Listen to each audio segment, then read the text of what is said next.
Ngakak, mahasiswa kena prank, terlanjur demo tolak kenaikan BBM.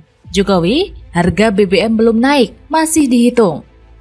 Selama ini di pom bensin kita lihat bersama mobil-mobil yang tidak seharusnya membeli BBM bersubsidi itu membeli BBM bersubsidi. Banyak sekali dirjen-dirjen untuk industri yang membeli BBM bersubsidi. Itu harus diperketat dan harus diatur sedemikian rupa agar BBM bersubsidi itu alokasinya jelas dan tepat pada sasaran. Tapi dari sini akhirnya Pak Jokowi mengerti gitu bahwa demonstrasi-demonstrasi yang terjadi di Indonesia oleh kelompok mahasiswa sebenarnya semuanya digerakkan demi kepentingan politik, demi logistik, dan demi tujuan-tujuan yang gak jelas gitu. Ya karena kayak gini, BBM-nya gak naik, mereka tetap demo. Lah terus mereka demo soal apa? Dalam sebuah tulisannya dan kemudian dijadikan poster propaganda oleh si Udin ini, ia menyebutkan kalau sampai BBM naik, maka konsekuensinya Jokowi turun. Susah ya si Udin Solar ini ya. Rencana kenaikan harga bahan bakar minyak atau BBM bersubsidi jenis Pertalite dan juga solar memang mendapatkan reaksi dari warganet luar biasa, dan itu biasa aja menurut saya. Nah, di poster lain dia bilang bahwa kalau Indonesia dibuat sistem khilafah, BBM bisa gratis. Namanya juga lagi kampanye ideologi ya, kudu jualan manisan kan. Juga memunculkan isu mengecam pemerintah sampai bertubi-tubi. Wakil Ketua Umum Majelis Ulama Indonesia sama mengecam pemerintah, daripada BBM dinaikkan mendingan APBN yang bocor ditambal. Ada lagi oposisi yang lain, ekonom yang beroposisi pada pemerintah bertubi-tubi menyerang pemerintah karena kenaikan BBM, dan ternyata mereka semua kena prank oleh pemerintah. Mahasiswa yang tergabung dalam Aliansi BEM Nusantara menggelar aksi di dekat patung Arjuna Wiwaha atau Patung Kuda, Jakarta Pusat. Mereka menolak rencana kenaikan harga bahan bakar minyak atau BBM. Pantauan detik.com di lokasi pada hari Kamis 1 September 2022, masa aksi dengan membawa spanduk tiba di Patung Kuda sekitar pukul 13.20 WIB. Masa turut membawa bendera dan mengenakan alma mater identitas. Masa juga membawa spanduk bertuliskan BEM Nusantara tolak kenaikan BBM dan pasal-pasal kontroversi RKUHP. Kemudian ada juga poster bertuliskan September Berdarah. Masa juga turut membawa sebuah keranda. Pada keranda itu tertempel sebuah foto menteri, diantaranya Mendak Zulkifli Hasan, Menteri BUMN Erick Thohir, Menku Sri Mulyani, dan Dirut Pertamina Nike Widiawati. Saat masa tiba di Patung Kuda, lalu lintas sempat tersendat. Masa juga sempat memaksa melakukan aksi di depan Istana Negara. Akan tetapi, Jalan Medan Merdeka Barat menuju istana telah ditutup menggunakan kawat berduri. Sementara itu, polisi juga berjaga di lokasi demo. Namun lucunya, mahasiswa yang tergabung dalam Aliansi BEM Nusantara justru kena prank Presiden Joko Widodo. Pasalnya, harga bahan bakar minyak atau BBM belum jadi naik karena masih proses dihitung. Hal itu disampaikan Presiden saat bertolak ke Papua pada Kamis 1 September 2022 kemarin. Sebelumnya, memang pemerintah berencana mengumumkan kenaikan harga BBM bersubsidi, Pertalite maupun solar. Perkiraannya, pengumuman akan disampaikan langsung oleh Jokowi. Menteri ESDM Arifin Tasrif sendiri memberi sinyalmen bahwa pengumuman kenaikan harga BBM akan dilakukan pada hari Rabu 31 Agustus. Sedangkan sinyal lainnya, Direktur BBM BPH Migas Patuan, yaitu Alfons Simanjuntak, menyampaikan bahwa revisi final Peraturan Presiden Nomor 191 Tahun 2014 tentang penyediaan, pendistribusian, dan harga jual eceran BBM sudah disampaikan ke meja Kementerian BUMN.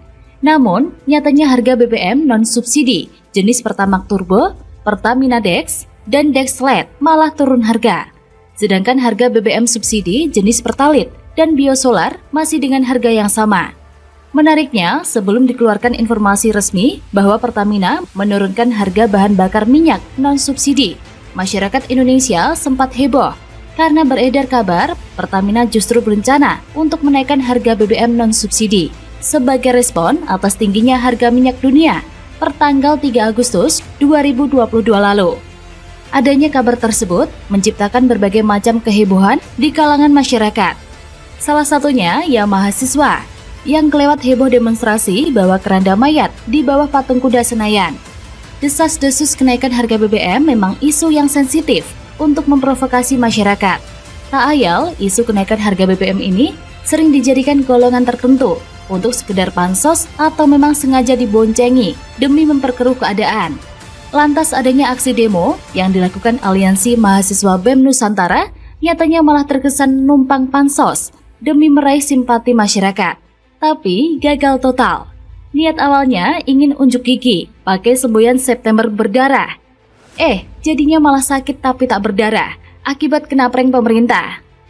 Ini sih lucu ya, di tengah persiapan mereka untuk menggiring opini publik, seolah-olah rezim Jokowi mencekik rakyat kecil dengan kenaikan harga BBM. Malah kena prank. Sebenarnya demonstrasi itu sah-sah saja, asal sesuai dengan aturan yang berlaku. Apalagi Indonesia merupakan negara demokrasi, di mana setiap orang berhak menyuarakan pendapatnya. Namun, demonstrasi yang dilakukan oleh Aliansi Mahasiswa BEM Nusantara itu kok jatuhnya kayak sebuah perpeloncoan yang sekedar pansos menarik simpati masyarakat. Padahal, jika memang harga BBM terus disubsidi pemerintah atau ditahan di harga saat ini, mau sampai kapan? Rakyat sendiri yang nantinya akan menerima akibatnya jika pemerintah bangkrut. Apa itu yang diinginkan oleh rakyat? Pengemplang BLBI banyak tingkah dan bacot, akhirnya dicopot. Jokowi perintahkan percepat sita aset para obligor. Ditulis oleh Pancet H dari siwar.com. Seperti diduga, sebagian pengemplang BLBI akan melakukan aksi perlawanan ketika pemerintah menuntut mereka membayar atau mengembalikan hak rakyat itu. Dana yang sebesar 100 triliun rupiah lebih itu memang murni uang rakyat dari penerimaan pajak dan harus dikembalikan. Para pengemplang yang tidak bermaksud baik dapat terlihat dari tidak adanya upaya mereka untuk membayar. Padahal sudah belasan tahun sejak dana itu mereka terima pada tahun 1998 silam. Mereka memang diuntungkan oleh pemerintah pasca reformasi yang hanya beberapa tahun lamanya, sehingga tidak bisa konsentrasi penuh menagih uang rakyat itu. Tapi SBY yang mantap berkuasa selama 10 tahun, yaitu pada tahun 2004 sampai 2014, mestinya leluasa menagih piutang tersebut. Andaikan saja dulu SBY punya strategi dan perencanaan yang brilian, sebagaimana lazimnya seorang jenderal TNI. Bisa saja dia melakukan apa yang saat ini dimainkan oleh Presiden Jokowi. Pada periode pertamanya, Jokowi mengamati dan memetakan masalah-masalah yang akan dia pecah. Pada periode kedua, karena merasa tidak memiliki beban lagi untuk pilpres, dia benar-benar bergerak. Di antaranya, dia dengan dingin menggebuk ormas-ormas intoleran radikalis yang cuma menjadi bencana bagi kemanusiaan atau bangsa Indonesia. Sayang sekali, andai kata Jokowi bisa menjabat 3 periode, maka pada periode terakhir ini dia akan fokus membungkam oknum-oknum penceramah agama radikal. Sebab pada dasarnya, sosok dan mulut mereka lah yang menjadi sumber malapetaka. Dengan giatnya para oknum ini menghasut pendengarnya, menyebarkan berita-berita dusta, fitnah hoax, sambil memutarbalikkan ayat-ayat agama. Masalah kedua yang sedang ditumpaskan Jokowi adalah mengembalikan uang negara yang sempat dikucurkan ke sejumlah pengusaha dan bankir. Sialnya, ada beberapa di antara mereka yang menganggap itu hibah pemerintah. Enak aja kalau ngomong, bego silahkan. Tetapi uang yang kau pinjam itu bukan sedikit. Yang namanya hutang harus dibayar. Berbagai cara yang dilakukan oleh debitur atau obligor curang tersebut supaya uang rakyat yang mereka umpetin itu aman bersama mereka selamanya. Pertama, mereka ingin supaya pemerintah Jokowi tumbang dan tidak bernyali. Maka diduga ada oknum debitur yang aktif mendompleng aksi-aksi demo besar dengan menitip pesan Jokowi harus mundur. Tentang aksi-aksi demo yang tujuan utamanya menyasar ke Jokowi sudah bukan rahasia umum lagi. Otak yang ada di baliknya pastilah para donatur yang sekarang terkenal dengan istilah bohir. Para bohir ini tidak nyaman dengan pemerintah ini karena mungkin bisnis tipu-tipu mereka tidak kondusif. Maka belajarlah dari situasi saat ini. Mereka kini hendak memajukan sosok yang hanya sekelas bebek lumpuh untuk jadi capres. Persetan dengan nasionalisme yang ternyata selama ini cuma retorika saja. Dan kini sepertinya ada tren baru nih, yaitu dengan memanfaatkan status sebagai anggota MPR atau Majelis Permusyawaratan Rakyat. Dugaan ini karena Fadel Muhammad, anggota MPR fraksi utusan daerah atau kelompok DPD, yang kini sudah dilengsarkan tiba-tiba saat menyerang Menteri Keuangan Sri Mulyani Indrawati. Fadel mendesak Presiden Jokowi memberhentikan Sri Mulyani. Penyebabnya karena anggaran untuk MPR dikurangi. Padahal alasan Menku menempuh kebijakan ini sangat jelas dan teramat masuk akal. Sebab kondisi keuangan negara sedang tipis karena terkuras penanganan COVID-19.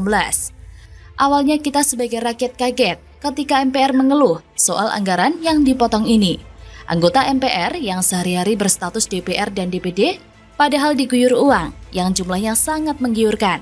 Apalagi rata-rata para anggota legislatif itu memiliki sumber lain seperti artis, pengusaha, dan lain-lain. Maka apapun rumusnya, tidak ada anggota MPR yang jatuh miskin apabila anggaran dipotong oleh negara. Apalagi pemotongan itu untuk sesuatu yang jauh lebih urgent, yaitu disalurkan untuk kepentingan ratusan juta rakyat Indonesia, khususnya di masa pandemi ini. Maka sangat memuakkan ketika oknum yang juga salah satu pemimpin MPR itu menuntut Menku Sri Mulyani dipecat gara-gara memotong anggaran MPR. Sri Mulyani memang bukan sembarangan Menku, bukan omong kosong jika dia dinobatkan jadi Menku terbaik sedunia. Sosok bermutu tinggi hanya bisa dimanfaatkan di pemerintahan yang berkualitas pula.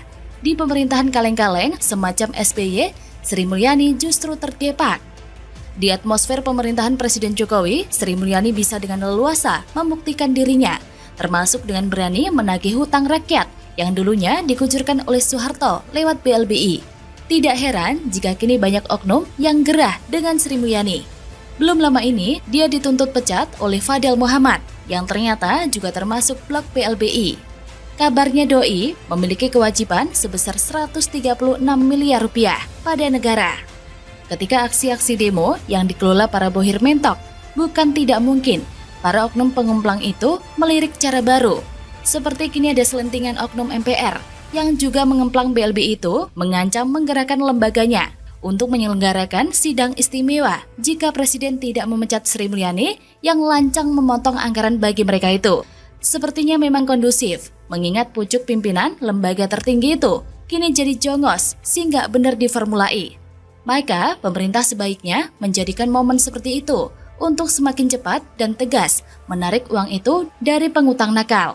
Sebab jika memperhatikan gelagat yang ditunjukkan oleh oknum-oknum, sepertinya memang tidak ada niat baik untuk mengembalikan uang rakyat itu. Mereka tampaknya hanya menunggu pemerintah berganti supaya uang itu abadi di kantong mereka. Bagaimana menurut Anda?